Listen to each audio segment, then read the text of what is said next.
അപ്പോൾ ഇന്നത്തെ ടോപ്പിക് എന്താണെന്നല്ലേ? ഇന്നത്തെ ടോപ്പിക് എന്ന് പറയുന്നത് how to improve English and how to speak English confidentially. അപ്പോൾ നമുക്ക് വീഡിയോയിലേക്ക് പോകാം. നമുക്ക് എല്ലാവർക്കും ഉള്ള പ്രോബ്ലം എന്താണെന്ന് വെച്ച് കഴിഞ്ഞാൽ നമുക്ക് ഇംഗ്ലീഷ് നല്ലോണം അറിയായിരിക്കും and we are well thorough with it. when we are communicating ഒരു കൈൻഡ് ഓഫ് സ്റ്റാമറിങ് ആണ്. നമ്മുടെ മൈൻഡിൽ എന്തൊക്കെ പറയണമെന്നുണ്ടാകും, but when we are speaking out sometimes it will break. that means കുറച്ച് സ്പേസസ് ഒക്കെ വിട്ടിട്ടായിരിക്കും ഓരോ വേർഡും പറയുന്നുണ്ടാവുക. അത് ചിലപ്പോൾ confident ഇല്ലാത്തതുകൊണ്ടായിരിക്കാം. Now I will be sharing how I speak English confidently. ഞാൻ യൂസ് ചെയ്ത ചെറിയ ചെറിയ ടിപ്സുകളാണ് ഞാൻ നിങ്ങൾക്ക് ഇന്ന് ഷെയർ ചെയ്യാൻ പോകുന്നത്. I have formed it with 6 steps. Okay, അപ്പോൾ ഞാൻ നിങ്ങൾക്ക് അത് സ്റ്റെപ്പ് ബൈ സ്റ്റെപ്പ് ആയിട്ട് പറയാം. അപ്പം tip number 1, replace Malayalam words with English. നമ്മൾ വീട്ടിൽ അധികവും സംസാരിക്കുന്നത് നമ്മൾ മദർ ടങ് ആയിരിക്കും. നമ്മൾ യൂസ് ചെയ്യുന്നത് നമ്മളെ ഫാദറിനോടും മദറിനോടും സിസ്റ്ററിനോടും ഫൈറ്റ് ചെയ്യുമ്പോഴൊക്കെ നമ്മൾ യൂസ് ചെയ്യുന്ന മദർ ടങ് ആയിരിക്കും. അപ്പോൾ ഞാനത് കംപ്ലീറ്റ് ചേഞ്ച് ചെയ്തിട്ട് സംസാരിക്കാനൊന്നും ഞാൻ പറയുന്നില്ല. നമുക്ക് അറിയുന്ന പോലെ ലൈക്ക് അത് ജസ്റ്റ് ഒന്ന് റീപ്ലേസ് ചെയ്യണം. ലൈക്ക് ഫോർ എക്സാമ്പിൾ, ഞാൻ ബുക്ക് വായിക്കുന്നു, ഐ ആം റീഡിങ് ബുക്ക്. അതിനെ ജസ്റ്റ് ഒന്ന് റീപ്ലേസ് ചെയ്യാം. Any another example, okay? ഞാൻ ടി വി കാണുന്നു, I am watching TV. അപ്പോൾ ഇതേപോലെ തന്നെ ജസ്റ്റ് ഒന്ന് റീപ്ലേസ് ചെയ്യുക. നമുക്ക് അറിയുന്ന രീതിയിൽ just replace Malayalam words with English words.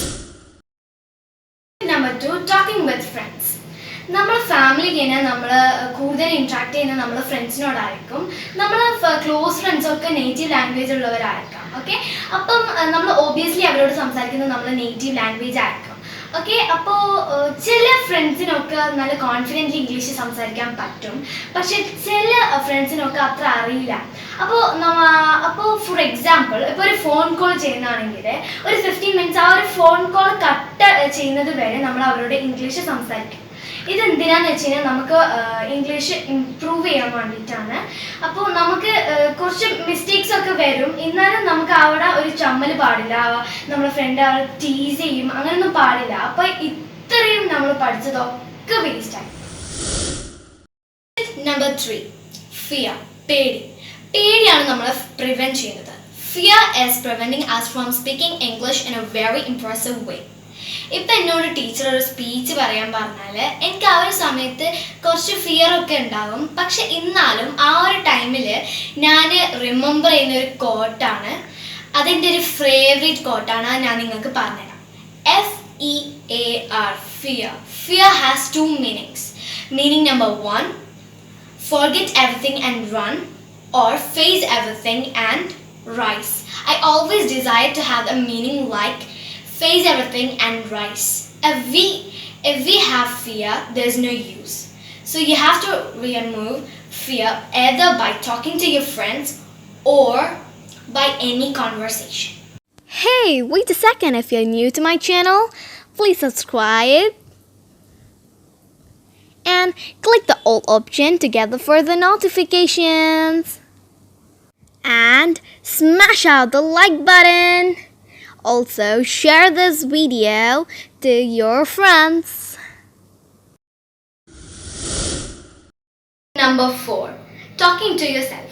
ഇതെങ്ങനെയാണെന്ന് വെച്ചാൽ നമ്മളെ ബെസ്റ്റ് ഫ്രണ്ട് നമ്മൾ തന്നെ ആയിരിക്കണം. Like the best way to talk is with a mirror or play a double role. നമ്മൾ തന്നെ ക്വസ്റ്റ്യൻ ചോദിക്കണം. Like example, what are you doing Mariam? അപ്പം നമ്മൾ തന്നെ അതിന് ആൻസർ പറയണം. Yeah, I'm doing great.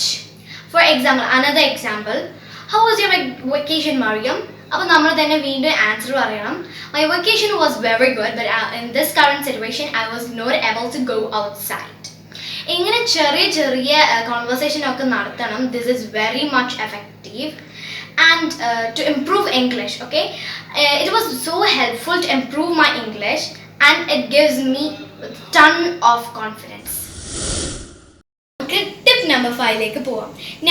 അപ്പോൾ ടിപ്പ് നമ്പർ 5ലേക്ക് പോകുന്നതിന് മുമ്പ് ഞാൻ പറഞ്ഞ ആദ്യത്തെ 4 ടിപ്സും കഴിഞ്ഞ ശേഷം മാത്രമാണ് നിങ്ങൾ 5ാമത്തെ ടിപ്പിലേക്ക് വരാൻ പാടുള്ളൂ. ബിക്കോസ് അപ്പോൾ നിങ്ങൾക്ക് എല്ലാം കൂടി കൺഫ്യൂഷൻ ആയിപ്പോവും. നിങ്ങൾക്ക് കോൺഫിഡൻ്റായി ആരും മുമ്പൊന്നും സംസാരിക്കാൻ പറ്റുമെങ്കിൽ മാത്രമാണ് നിങ്ങൾ ഫിഫ്താമത്തെ ടിപ്പിൽ വരാൻ പറ്റുള്ളൂ. ഓക്കെ, അപ്പോൾ ഫിഫ്താമത്തെ ടിപ്പ് എന്ന് പറയുന്നത് വൊക്കാബുലറി എന്ന് വെച്ചാൽ പദങ്ങൾ. ഓക്കെ, അപ്പം ഇപ്പം എന്നോട് ഒരു ഫ്രണ്ട് ചോദിക്കുന്നു how was your dinner today.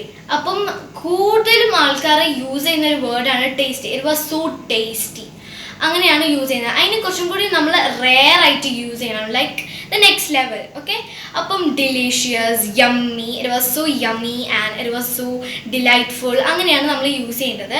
ഇനി അടുത്ത എക്സാമ്പിൾ എന്ന് പറയുന്നത് എന്നോട് വേറൊരു ഫ്രണ്ട് ചോദിക്കുന്നു ഹൗ ആർ യു. അപ്പം കൂടുതൽ ആൾക്കാരും പറയുന്നത് എന്താണെന്ന് വെച്ച് കഴിഞ്ഞാൽ ഐം ഫൈൻ. ഭയങ്കര എല്ലാവരും കൂടുതൽ യൂസ് ചെയ്യുന്ന ഒരു വേർഡാണ് ഐം ഫൈൻ. അതിനെ കുറച്ചും കൂടി അതിനെ നെക്സ്റ്റ് ലെവലാക്കണ്ട, റെയർലി ആക്കിയിട്ട് യൂസ് ചെയ്യുന്ന വേർഡ് ആക്കുക. അപ്പം നമുക്ക് കിട്ടുന്നത് no complaints, ya it's great, I'm doing great, അല്ലെങ്കിൽ ya it was very nice, അങ്ങനെയൊക്കെ പറയണം. ഇത് കേൾക്കുന്ന ആൾക്കാർക്ക് കുറച്ചും കൂടി ഒരു ഇംപ്രസീവ് ആയിട്ടുണ്ടാവും, വൗ നൈസ്, അങ്ങനെ തോന്നണം. അപ്പം ഇനി അടുത്തതെന്ന് പറയുന്നത് ഡിക്ഷണറി എന്ന് പറയുന്നത് ഇപ്പം നമ്മൾ പഠിക്കുന്ന സമയത്ത് നമുക്ക് എന്തെങ്കിലും ഡൗട്ട് വന്നു കഴിഞ്ഞാൽ, ഇപ്പോൾ ഒരു വേർഡ് നമുക്കൊരു ഡൗട്ട് വന്നു, അപ്പം നമുക്കൊരു പോക്കറ്റ് ഡിക്ഷണറി ഉണ്ടെങ്കിൽ അതിൽ നമ്മൾ ചെക്ക് ചെയ്തിട്ട് അതിന് മുഴുവൻ ഡീറ്റെയിൽസ് നമുക്ക് ആ ഒരു പോക്കറ്റ് ഡിക്ഷണറി തന്നെ കിട്ടും. അപ്പം നമുക്കത് അപ്പം തന്നെ പഠിക്കാൻ പറ്റും. നമ്മളത് കുറച്ച് കഴിഞ്ഞിട്ട് പഠിക്കാമെന്ന് വിചാരിച്ചാൽ അത് നടക്കില്ല, എല്ലാം കൂടി കൺഫ്യൂസ്ഡ് ആയിപ്പോവും നിങ്ങൾക്ക്. അപ്പം നിങ്ങൾക്ക് പോക്കറ്റ് ഡിക്ഷണറി ഇല്ലാന്നുണ്ടെങ്കിൽ നിങ്ങൾ വെബ്സൈറ്റിൽ പോയിട്ട് ആ ഒരു വേർഡ് സെർച്ച് ചെയ്താൽ നിങ്ങൾക്ക് അപ്പം തന്നെ നമുക്ക് അതിൻ്റെ ഡീറ്റെയിൽസ് കിട്ടും. അപ്പോൾ അതിൻ്റെ മീനിങ്സും കിട്ടും, പിന്നെ സെനോംസും കിട്ടും, പിന്നെ ആൻറ്റോണിംസും, അങ്ങനെ ഒരുപാട് അതിനെ പറ്റിയിട്ടുള്ള ഒരുപാട് നമുക്ക് അതിൻ്റെ ഇൻഫോർമേഷൻസ് കിട്ടും. ഓക്കെ, പക്ഷെ നിങ്ങളുടെ കയ്യിൽ പോക്കറ്റ് ഡിക്ഷണറി ഉണ്ടാവുന്നതാണ് ഏറ്റവും നല്ലത്. ഓക്കെ,